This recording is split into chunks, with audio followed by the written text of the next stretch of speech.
Hi, this is Todd. It is towards the end of March here, 2024, and this is a market update. I'm going to work quickly through these slides so you can pause any of them if you want to take a closer look. But the question the markets are always asking is, are things getting better or worse? The economy, the stock market, the consumer, everything else, from that standpoint. Markets are always looking forward, say 12 to 18 months. And volatility is the price we pay for excess returns. And volatility oftentimes is just short-term volatility. So where we stand today, the markets are at all-time highs. Net worth is at all-time highs. Stock prices are all-time highs. Housing is at all-time highs. The economy is pretty good. Air travel has been quite a bit.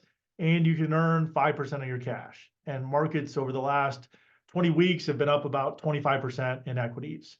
But there's always something to worry about. And here's some of the bigger risks. Stocks, especially US equities, are a little bit expensive. Inflation has come down quite a bit, but it may not get all the way down. And then obviously we have an election and geopolitics and some things going on from that standpoint. So here are some of the things to consider. These are the key strategies for 2024. We're a big believer in keeping some money in cash or in your taxable account where you can get access to it and having some safety there. Flourish is a great solution for this, earning 5%. We work with you with our planning software to figure out how much money you need in the next, say, 4 to 7 years, 4 to 6 years. Having a high savings rate if you're still working is great. And then we use software to help you fine tune your portfolio and your plan. How much risk do you need to take to hit your goals? We do this with planning software. What is your strategy for tax optimization, Roth conversions? We work with you on this. And we all obviously stress test your portfolios for recessions and other bad outcomes in the planning software. So returns have been very good over long periods of time. It's important to remember that. And obviously by decade, they have been quite good. We're going to dive into this a little bit more. So with the stock market, the longer you invest, the better your chances of success. And that's why we sort of look at any money you might need in the next 0 to 6 years. We have in safer bonds and some intermediate term strategies. And then the rest of the portfolio is good for long-term compounding because the longer you stay invested, the better your chances of success. And here's a great slide, very busy, but you can look at it in any given year. Markets typically are down quite a bit, anywhere from 10, 15, 20+%. I'll show you more on this next slide. But if you look through this, in most years, they're pretty good. So last year, the US stocks were up 26%. So far, year to date, they're up about 10%. We want to stay invested for long periods of time. Here's the S&P 500. You can see where we are today. We are a little bit expensive on forward, PEs. Not quite as high as we were in, say, 2000. But, we're pretty high comparatively. So we have had a heck of a run since October of 2022 and October of 2023, big moves up in the market. And if you look at this, we are a little bit extended. We were a little bit more extended here from a valuation standpoint. And then obviously 2000 was a very high peak. The difference is many of the companies today are quite profitable. The Mag 7 and many other software and technology companies are quite profitable. So this slide, again, you can pause any of these. You've heard me say it before. I'm just going to keep repeating it. It is very normal for stocks to be down on average 15% per year over the last 44 years. And really even down 10 to 25, 30% is not that big a deal. Sometimes we have bigger pullbacks and we have to make sure we can weather those storms and just keep buying or rebalancing in the portfolio.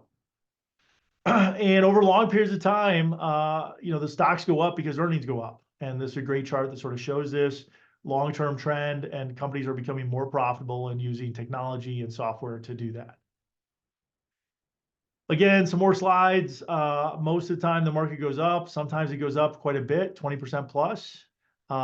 We do worry about these left tail events. But honestly, when you look at the recovery times from market drops, they really have not been. These are how many months on average. Being down 20 to 40% on average takes a little bit more than a year to recover. So obviously these are quite bad, and these can take up to 5 years plus. And we plan for this in the software if we really need to and go through a really bad recession. Here's some other great data. Again, you can pause any of these slides, but the markets are normally positive. Any given year, 75% chance that they're positive. 5-year periods, it goes up to 88. 10-year periods, 95%. And if you look at this, we really look at 10 and 20-year rolling periods. There's 466% of these in my data sample. 85% of the time, the returns are greater than 7% for the rolling 10-year period. So that's a pretty good return. We've done much better recently, and half the time the returns are greater than 13%. 20-year periods, it gets even better. 93% of the time is greater than 7%. So we always try to think of 10 or 20 years from now, are the markets going to be higher? Odds are they are going to be much higher. So here's another look at a great chart. Future returns once you hit an all-time high. We actually hit an all-time high today. It is the 27th of March. Normally over, at all-time highs, markets tend to do pretty good moving forward, up 10, 12% over the next, 1, 5, 10-year periods. So I think things can continue as long as the economy stays on track, and profits are obviously a good trend with companies. Here's some other things we've been hearing in the market is market concentration. And yes, market concentration is high. It's not as high as it was back a long time ago in the 70s. However, market concentration is high across all countries. So if you take a look at the US, the top 10 holdings account for about 34% of our market weighting. It's even more in Canada, Italy, France, Germany, United Kingdom. So keep that in mind. There's a lot of concentration on a global standpoint.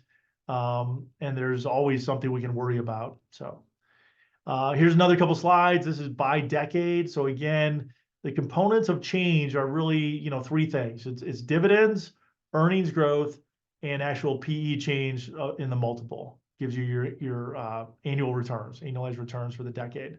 And you can see many of these have been good. I highlighted the 1950s to current, and you can see on average, 3% dividends, some earnings growth, a little bit of PE change, and about an 11% return over time.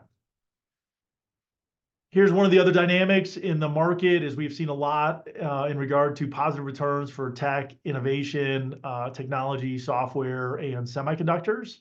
And since ChatGPT was announced back in 11/30 of 2022, you can see AI-related stocks have really crushed it. So the median stock is up 33%. The average is up 45% from that time. The rest of the market has not done nearly as well. So it's good that we own some of these in the portfolios and the indexes. And I think it's important to own innovation over time. Technology and innovation stocks are a hedge for career risk. And really, we're going to see a lot of productivity and breakthroughs over the next 10 or 15 years. Here's some other charts. You can pause any of these, but this is from January of 2020 through present. You can see technology has done the best, but high profit has done well. S&P 500 has done well. These are some of the hedging or more balanced strategies. And bonds have been challenged over the period. So rates have gone from a very low to now, 4.5%, 5%. I think bond returns will be okay from here, but again, they're not going to be big returns in my opinion. So it's important to own equities over long periods of time. And again, here's a long-term chart. This is 20 years. You can see the S&P 500, if you had $1 million in each of these, would have grown to, $7 million basically. And then this would have grown to about $1.7 million in the ag bond if you never rebalanced. But the tricky thing is inflation was right behind it. Okay, so inflation over the years was about 2.6%. The bonds returned 2.82%. So again, we want to own long-term equities, even if you're in retirement, again, for long periods of time. Here's a slide on timing the market. We can't do it. Nobody can do it. If you miss out on just a handful of the best days, your returns really go down. So this is 2003 through December of 2022. Just missing the 10 best days, you can see your $10,000. If you stay invested, grows to 64. If you missed, the 10 best days, it could be cut in half. And the tricky thing is down here that some of the 10 best days, a lot of them occurred in very volatile times.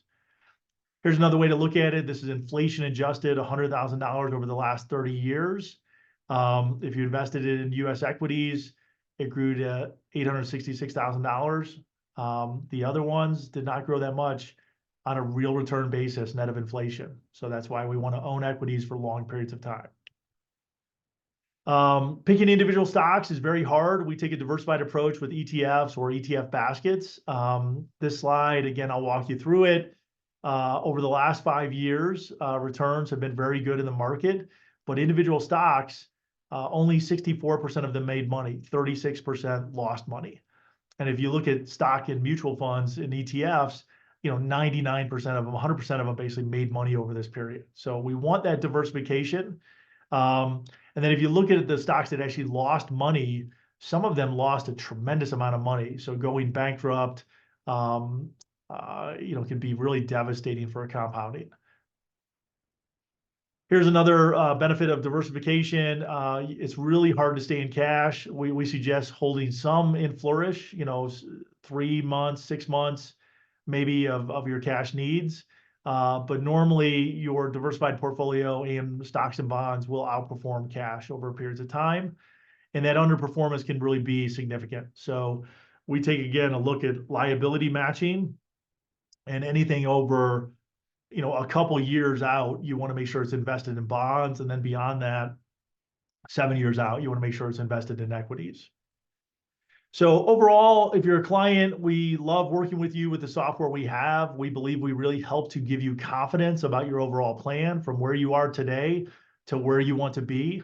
We say to clients, we want to help you live your best life possible with the money you're going to have.